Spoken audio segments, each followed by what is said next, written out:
राणीपुर जे जोगीमला जे रवासी नौजवान अब्दुल हमीद जोगी मुबैना तौर ते घरू अणबणत तां तंग अची ज़हरी दवा पी पंहिंजी ज़िंदगीअ जो ॾीओ उजाए छॾियो। अहिड़े वाक़े जो इतलाह मिलण ते घर भातीअ ॻोठाणा पंहिंजी मदद पाण खेसि खे ॻणती जोगी हालत में राणीपुर रूरल हेल्थ सेंटर अस्पताल पहुचायो, जिते हुन दमदमीअ हवाले कयो, जंहिं बाद अस्पताल मां ज़रूरी कार्रवाई बाद मरहूम जो मण वारसनि हवाले कयो वियो, जेके संदनि जूं आख़िरी रस्मूं अदा करण लाइ आबाई ॻोठ खणाए विया। वाक़े खां पोइ इलाइक़े में सोग जी फिज़ा छांयल आहे, जॾहिं त घर भातियुनि में रोज़ राड़ो ऐं ॾुखो ईंदड़ बणियल आहे। ॿिए पासे पुलिस वाक़े बाबति जांच शुरू करे ॾिनी आहे त जीअं असुलु हक़ीक़तुनि ताईं पुॼी सघिजे।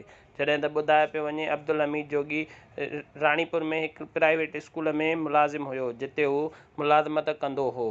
ॿिए तरफ़ अब्दुल हमीद जोगीअ जे वारसनि पारां एहतिजाजी मुज़ाहिरो कंदे इल्ज़ाम लॻायो त अब्दुल मजीद जोगी व्याजनि जे ज़ुल्म खां तंग अची ख़ुदकशी कई आहे। असां सां इंसाफ़ कयो वञे। इन हवाले सां संदसि जे भाउ अब्दुल रशीद जोगी, मसमात दादन जोगी ऐं संदसि अमड़ इंसाफ़ लाइ साफ़िन अॻियां दाऊं कयूं ऐं हुननि चयो त वस वारनि खे अपील आहे त असां सां इंसाफ़ कयो वञे ऐं व्याजनि ख़िलाफ़ कार्रवाई कई वञे। ॿीअ तरफ़ असीं एहतिजाज करण ते मजबूर थी वेंदासीं। कैमरामैन जाफ़र राजपर, आसिफ राजपर सां गॾु शकील अहमद शेख, कोशिश डिजिटल, दरादा शरीफ़।